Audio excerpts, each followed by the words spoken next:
So potatoes are a staple food in many diets around the world. And for people with diabetes, they can be a big challenge because they have a high carbohydrate content and they have the potential to spike blood sugar levels. Hello, friends. And welcome back. I'm Dr. Yaz, an obesity specialist and endocrinologist who focuses particularly on diabetes. And so today on the podcast, we're going to be discussing predominantly potatoes. Okay, I know that sounds a little crazy, right? On an endocrinology podcast focused on diabetes, discussing potatoes. But I will say my clients are obsessed with them, and so am I. So the reality is, we know potatoes traditionally are not the best thing for diabetes, and we'll get into all of that later. But I wanted to really dive deep into this topic because I realized there's a lot of uncertainty, especially now that a lot of my clients have continuous glucose monitors. And these monitors enable you to see the sugar pre and post after you eat. And with that tool, people are starting to notice that, if I do something different with my potatoes, I notice the sugar is different. I have a client right now, I can't say too much about their information, but they were explaining to me how when they boil a potato, they notice the sugar is not as bad as their baked potato. And I thought to myself, you know what? Everyone wants to know if they are going to have this treat, what is the best way to do it without damaging the sugar too much? And so today, that's all we're talking about, is how to make potatoes a little less sugary. So potatoes are a staple food in many diets around the world. And for people with diabetes, they can be a big challenge because they have a high carbohydrate content and they have the potential to spike blood sugar levels. So in today's episode, we'll break down the impact on potatoes on diabetes, how different preparation methods can affect the glycemic response, and practical tips for enjoying potatoes in a diabetic-ish friendly way. So don't shoot the messenger when you find out I'm talking all about carbs in this episode.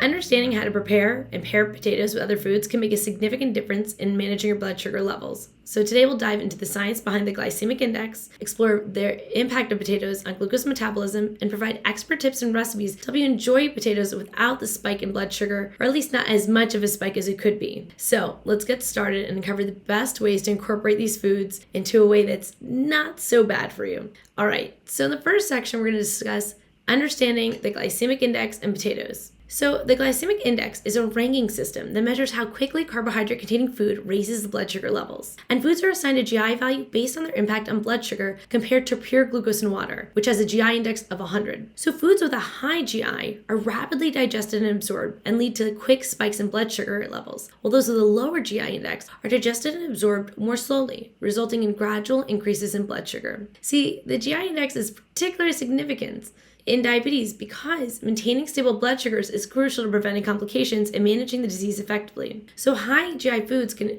cause a rapid spike in blood glucose, making it challenging for those with diabetes to maintain control over the sugar when they eat sugars traditionally with a high GI value. So people want to usually aim for lower values to better manage their blood sugar. The concept of the GI index was explained very well by Foster Powell et al. In 2002, and I'll link the article below.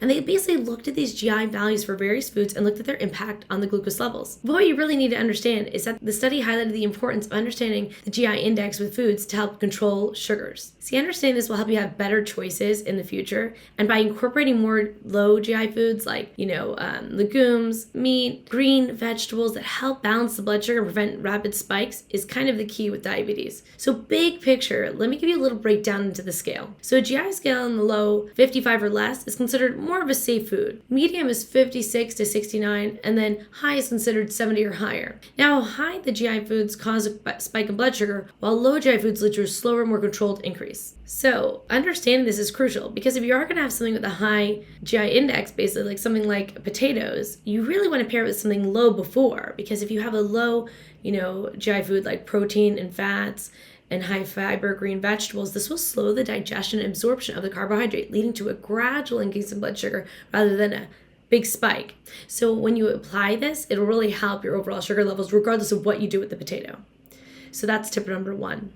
Let's go into the cooking methods that will help. So for example, boiling potatoes generally is lower than potatoes that have baking and frying as the cooking process because it alters the starch structure, increasing the amount of resistant starch. So for individuals managing diabetes, understanding this is crucial. So russet potatoes have a high glycemic index, often above 70, and this means they are rapidly digested and absorbed, leading to quick spikes in blood sugar levels. They're also the most commonly used for baking and frying. New potatoes are just like they sound. They're new potatoes that are freshly harvested, and they're young, and they're usually small. And they're the same varieties as their larger counterparts. They're harvested earlier in the season when they're sweeter than their older counterparts. But also, because they're harvested young, their skin is very tender and flaky, and has a really nice flavor. So generally, these actually have a lower glycemic index compared to russet potatoes, and their starches are more resistant to rapid digestion, resulting in a slower, more gradual increase in the blood sugar level. And in general, waxier potatoes like fingerling or red potatoes also have a lower glycemic index. Sweet potatoes are also known to be a little lower in the glycemic index, usually in the range of 44 to 61. And these sweet potatoes contain more fiber and have different starch composition, which slows the digestion process and leads to a more moderate impact on blood sugar. They did a big study with Henry et al. In 2005, and it looked at the GI values among different potatoes. So like I said, there's a lot of studies on this, and the study showed that the different glycemic index values, with russet having the highest ones and sweet potatoes having a reasonably lower one, and with the other potatoes somewhere in between. And this underscored the importance of selecting the right variety that aligns with your dietary goals. See, the differences in the glycemic index among these potato varieties are primarily due to the starch composition and fiber content. The potatoes with a higher amount of rapidly digestible starch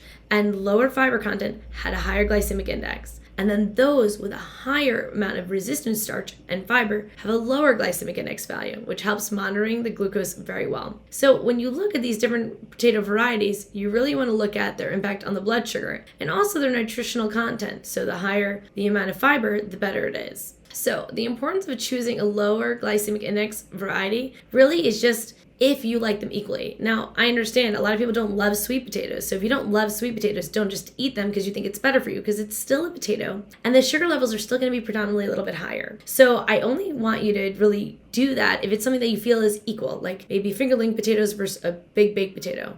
So the next thing I want to discuss is how the glycemic index is affected by how you cook the potato. It completely affects the structure of the starches that are in the native potato and how quickly they're digested and absorbed. So boiling potatoes is actually one of the best ways to lower the GI index compared to baking or frying, because that moist heat helps to increase the amount of resistant starch, which will slow digestion and lead to a more gradual increase in blood sugar levels. See, baking potatoes has the opposite. It actually has a higher glycemic index, and that dry heat used in baking breaks down the starches more thoroughly, making them more rapidly digestible, leading to quicker spikes in blood sugar. And this happens with my clients all the time. I have a client right now who literally told me the other day, when she boils little red potatoes, she does not notice a spike the same as she does when she has a baked potato. So the other thing is frying. So fried potatoes like French fries also have a very high glycemic index. And that combination of that high heat and the fat from the frying really breaks those starches down and makes them easily digestible. One thing I also want to advise is cooling and reheating your potatoes. See, people always hate leftovers, but when it comes to glycemic index, it's the best thing you can do. See, cooling potatoes after cooking and then reheating them actually lowers the glycemic index. And this process increases the formation of the resistant starch. And this resistant starch is less digestible and leads to a slower release of glucose. A study done by Liam et al. In 2005 also looked at the advantages of cooking methods in glycemic index when it comes to potatoes. And this study showed that boiling potatoes resulted in the lowest glycemic index, while frying led to the highest one. So this isn't just tested in theory with patients, this is actually studied as true research. And it absolutely changes the structure of the potato and how it's digested and the glycemic response. See, it's a little complicated, but what you need to understand is that during cooking, the heat causes the starch granules to swell and gelatinize, which makes them more accessible to digestive enzymes. And this process is what is increasing the glycemic index. And so when you have retrogradation, which is where your cooling cooked potatoes allows the starches to recrystallize into the form that is more resistant to digestion. And this is known as the resistant starch. So that's actually why it reduces the glycemic index. So when you're frying it, the reason it has a higher glycemic index is because it's breaking down that structure. So it's all about how much work your body has to do to actually absorb the nutrients. So if it has to do more work, think of it that way as having a lower glycemic index. So the only advantage frying does have maybe over the boiling method is that often it does include fats, and that will slow the digestion. So maybe cooking, your potatoes, cooling them after boiling them, and then maybe adding some healthy fats is another way to incorporate it that you're able to slow the digestion of that glucose. The other thing I really want you to focus on is how you pair it. Having your protein and fat and green vegetables before the potato will absolutely help with the glucose levels. So by nutrient sequencing, you really do yourself a big service. So if you haven't tried it before, if you have a continuous glucose monitor, try that out and see if it lowers the amount of sugar that normally it spikes. So by understanding the different glycemic index among the potatoes, individuals can really make better choices for their blood sugar. The next tip I wanted to discuss is portion control. See, you can have the foods you like, especially when you nutrient sequence by having the protein, fat, and green vegetables before the carbohydrate. But as a diabetic, you also do want to watch portions. See, the issue is that our mind is so trained to have huge portions. But the reality is a portion like a quarter to a half a cup of potatoes is plenty, and it's technically a serving. So when you're thinking about it in that way,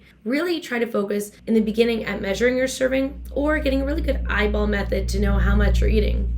Another thing you can do is just see how you feel, right? Really pay attention after the first couple minutes. Have you had enough, right? And if the next bite isn't really adding value or pleasure, there's really no point of continuing. So just thinking about that nutrient sequencing, having a balanced plate, and having portion control is a real big key for the potatoes not doing so much damage to the glucose. So I know we already discussed different types of potatoes that have less of an impact, but certain foods kind of can replace a potato depending on how you're using it. So although sweet potatoes, right, are a direct kind of switch for a regular russet potato, things like yams are also amazing, and they have a lower glycemic index of 37 to 73. Carrots also have a lower glycemic index of 35 to 49 when cooked, and there can be, in certain situations, a nice substitute for potatoes. Same with butternut squash. The glycemic index is 51, and butternut squash is a really versatile vegetable that can be used in place of potatoes in soups, stews, and casseroles. Parsnips is also one of my favorites with a glycemic index of 52, so it's slightly higher than some of the alternatives, but it still has a lower glycemic index than white potatoes. It has a nice sweet, nutty flavor. One of my favorite ingredients to use in place of potatoes is celery root.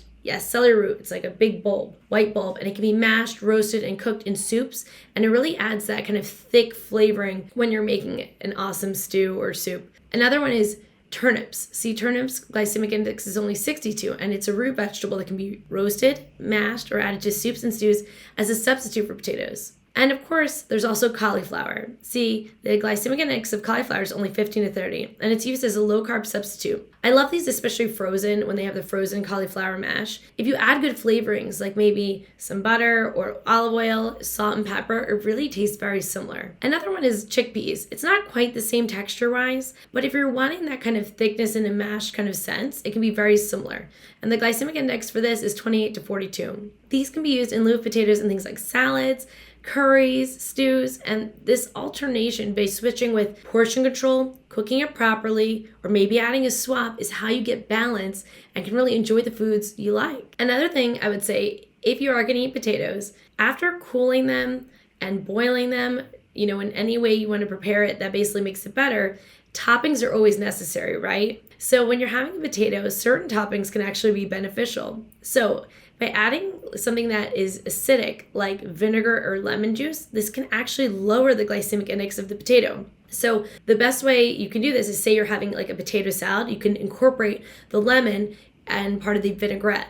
Another thing I wanted to add is that what I love to do is that I'll take maybe a 0 sugar Greek yogurt and I'll add a squeeze of lemon and stir it up almost as like in a replace for sour cream. And so I'll add that with another healthy fat onto the potato, and this will really slow the digestion of that potato. The other thing is I want you to cook with the skins on. See, the skin helps retain fiber, and this slows digestion and lowers the glycemic index. And the other thing is, when you are in the process of cooking, say you aren't going to boil them or anything like that, you can absolutely add healthy fats like olive oil, which will also help slow the absorption of those carbohydrates. So I've given you all these tips, but it's another thing from taking tips and actually putting it into action. So one option you could try is making that cooled potato salad. So boil a potato, cool it, reheat it. Then take that potato, add things like red onion, celery, apple cider vinegar. Remember we said that citrus, that acidity will absolutely break it down. Add some olive oil for those healthy fats to stop the breakdown of the potatoes so that it doesn't spike the sugar so much. Add some flavorings like mustard, salt, pepper, and fresh herbs, and you'll have an awesome potato salad.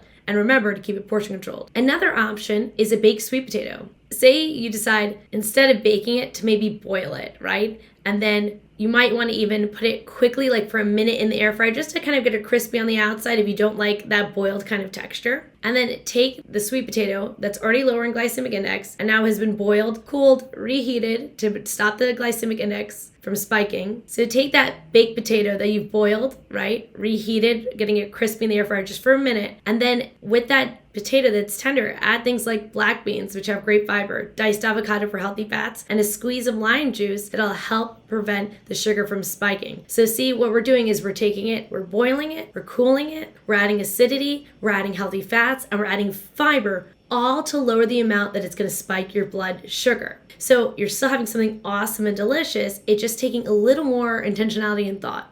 Now, another one that I love to do that I don't see people doing as often, and I just don't know why, is mashed celery root. See, celery root really, when it's mashed, is very, very similar. And so you can take celery root, boil, peel, chop the celery root until it's really soft, and then mash it with roasted garlic, olive oil, salt, and pepper. Super easy. Garnish maybe with parsley if you're feeling fancy, and you have an awesome mashed potato type dish. Okay, so today we discussed the strategies to mitigate the glycemic impact of potatoes, including pairing it with protein and fat, including fiber, managing our portion sizes, choosing a lower glycemic index type of potato, or swap like sweet potatoes and celery root, and then using acidity to really prevent that breakdown.